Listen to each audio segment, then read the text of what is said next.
High, আমি মনীষা আর আজকের ভিডিওটা প্রত্যেকটা মেয়ের দেখা উচিত। কারণ মেয়েরা লাইফে একবার হলেও ভিভি ইনফেকশন, ব্যাকটেরিয়াল ভাজাইনোসিস ইনফেকশন লাইফে একবার হলেও ফেস করেছে। আর এই ইনফেকশনটা যে কতটা ডিস্টার্বিং আর পেইনফুল সেটা একমাত্র মেয়েরাই জানে। তাই আমি আজকে আমার দুটো ফেভারিট প্রোডাক্ট তোমাদের সাথে শেয়ার করব যেটা তোমাদের হাইজিন মেইনটেইন করতে হেল্প করবে। ফার্স্ট হচ্ছে পিসেফের এই টয়লেট স্প্রেটা। ট্রাস্ট মি, এটা প্রত্যেকটা মেয়ের ব্যাগে থাকা দরকার। যেখানে তোমরা বেশি টাইম স্পেন্ড করো, লাইক মি, আমি জিমে বেশি টাইম স্পেন্ড করি। আর আগে আমি যখন ওয়ার্ক ফ্রম অফিস করতাম তো আমার অফিস ব্যাগেও এটা থাকতো, প্লাস আমার জিম ব্যাগে। এটা জাস্ট তোমাদের টয়লেট ইউজ করার 10 সেকেন্ডস আগে স্প্রে করতে হবে আর 99% জার্মস এটা কিল করে। আর নেক্সট প্রোডাক্ট হচ্ছে ডিসপোজেবল ইউরিন ডিভাইস।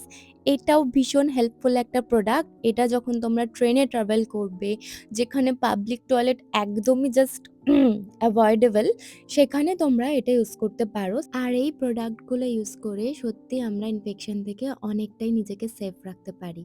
আমি অনেক মেয়ে দেখেছি যাদের এই প্রোডাক্টগুলো সম্বন্ধে কোনো আইডিয়া নেই। শুধু মেয়েরা না, এই ভিডিওটা সব ছেলেরাও তাদের লাইফে থাকা ফিমেল পার্সনদের শেয়ার করো, যাতে তাদের একটু হলেও আইডিয়া হোক আর তারা এই ইনফেকশন থেকে দূরে থাকুক। চলো আজকের মতন টাটা, আবার কোনো একটা ভিডিও নিয়ে তোমাদের সাথে ফিরে আসছি।